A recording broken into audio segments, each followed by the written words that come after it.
Hi everyone, it's Jessica. How are you? Welcome back to my channel. Today I'm working on machine binding the 16 patch baby quilts. So let me show you my process for doing that. So I have 2 out of 3 of the baby quilts quilted. The third one is on the long arm right now, working through it. And these are some strips that I had left over from my jelly roll. So I have 2 of this like very light purple dash, 1 of this white with green dash, and 1 of this blue dot one. And I have done this once before where I used white binding on a baby quilt that had white background and I loved it. So I'm gonna do it again, except I'm going to incorporate these strips. Now, I don't believe there was any white with pink. And looking at these quilts, I don't see that one. So I'm going to use this purple one on this one here with the pink backing. Then I'm gonna use this one with the green dashes on the quilt with the green backing, and this blue one on the quilt with the blue backing. Now there's only 1 strip of this, 1 strip of this, and 2 of these purple. So the rest I'm going to cut in the solid white that matches my background for the quilt. And I'm going to machine bind these. So we're gonna work through that whole process together. I have the baby quilt here and I have my binding. Now I join this binding like we've done in previous videos with the diagonal join. I have 2 strips of this white with purple, and then I joined to a solid white for the rest. So to start, I usually just pick alongside and I start halfway down or thereabouts. I don't want to start by a corner because later I'm going to be joining and I need some good flat space. So I fold the binding in half and I lay it on here. And then I usually leave about 12 inches or so for me to come back and join on later. So I'll start by sewing. I backstitch to secure and then I just continue sewing.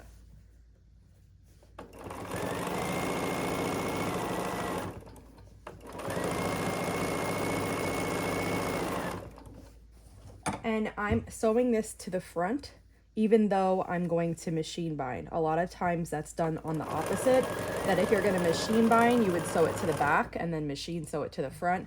I am going to machine bind this baby quilt because I often do that with baby quilts just because they get so hard, like they're used really hard.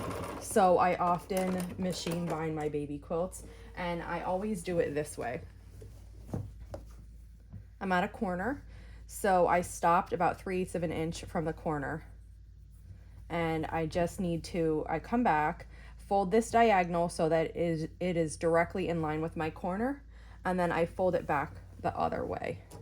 When I first come on, I backstitch a little bit and then I just take a second now because I turn the quilt that I just need to like readjust everything, readjust the quilt in my lap, the part of the quilt that's on the side of the table to my left.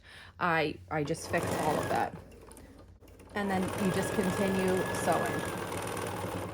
So this part is exactly like how I do quilts when I hand bind them. I sew them to the front in exactly the same way, whether I'm hand or machine binding.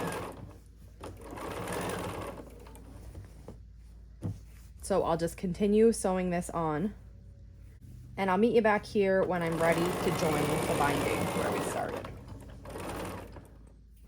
Okay, I have finished sewing the binding and I'm coming back to where we started. So I've gone over this a lot of times, but I find that this trips people up. So we're gonna go over it one more time.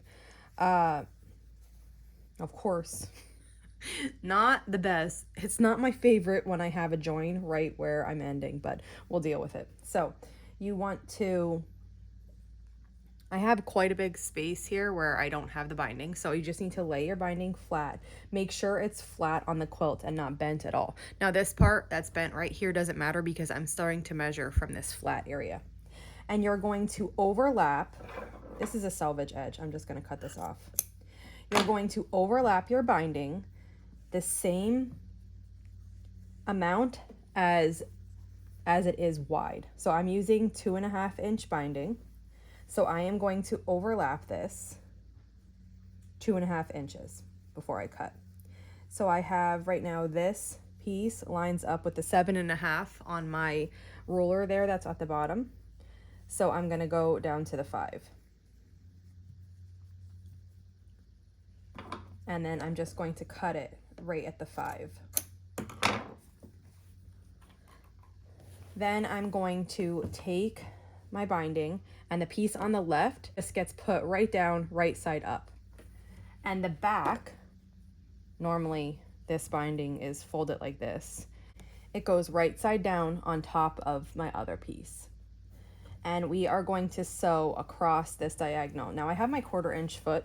Usually I change to a flatter foot, but I think I've done this before and it still works. So let's just sew while I'm holding it.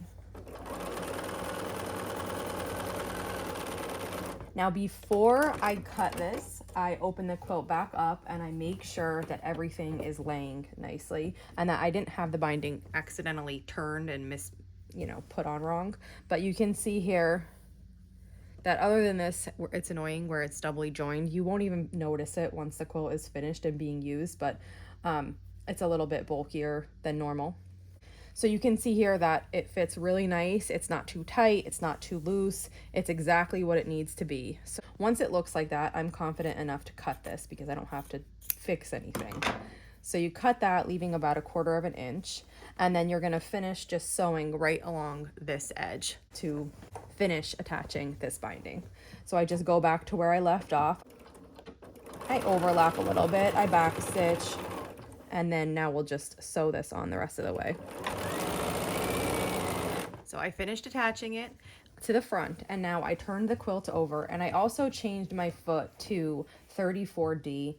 I just want to be able to see. This one has a clear sole, so I like to use it when I'm sewing the binding onto the back because I can see really well.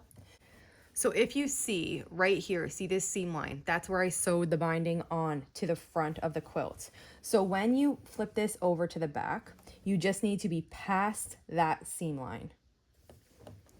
So I fold it over. I can feel with my fingers kind of where the seam line is. One thing that's nice about this foot is this red line. It's probably hard to see, but there's a red line in the middle of the foot, and that's lined up when the needle is in the center position. That's lined up with the needle. So I can watch that red line as I sew this and make sure I'm not going off to the left or going too far to the right because I don't want to sew over that seam line.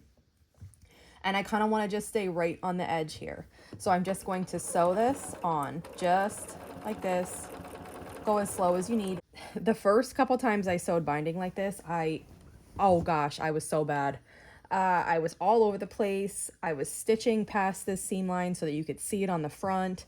It was so bad. I was like, I'm never doing this method again. And then after time passed, I was like, you know what? I'll give it another try. And then I gave it a try, still bad at it, but now after a lot of times I'm good at it. And that doesn't mean that I don't wiggle sometimes. Oh, I certainly do. But I'm confident enough to just use this without having any worries about if it's gonna look good. And every now and then I wiggle waggle. I usually take those stitches out and fix it. But this is a really fast way when you need to bind a quilt quick, or again, if you're having a quilt that's going to have a lot of use, the machine binding is so secure. So it's a great option. I have a corner coming up here, so I'll just show you what I usually do for the corner. So I pop it out so that it lays flat, and I'm going to approach the corner and get close.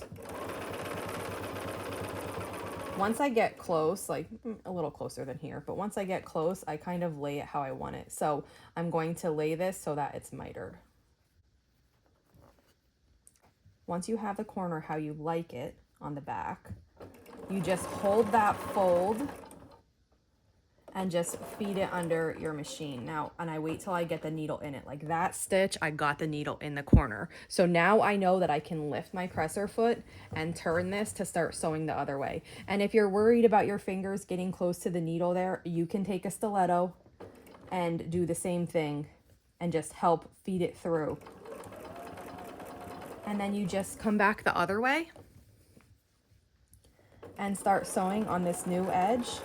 And repeat this all the way around. I'm coming back to where I started, and I kind of just sew right up to it. Then I go a little past on the line I already stitched, And then when I'm ready, I'll just find a point, I'll back stitch and stitch forward, and then I'll cut my thread. And here it is. So what it looks like from the front is this. And you can see this line that's next to the binding here. That's the line I use to sew it on to the back. And then when you flip it over, this is what it looks like. That stitch line where I sewed it down is right on the edge of the binding, but it's holding it down really nice. It's nice and sturdy. The corners look really nice on this. That's a front, that's a back. They're all about the same. So this is a great way for me to finish up binding a quilt very quickly by doing it on the machine. And I think it does turn out really nice. If you didn't know, you might not notice this stitch line. It has the look of hand binding because there's no stitches going through the binding on the front. That's all done on the back. So this is a great way, very quick, very sturdy. So that wraps it up for today. If you have any questions on this technique, just let me know and I'll be sure to help you out. And if not, I'll see you back here soon. Thanks for following along.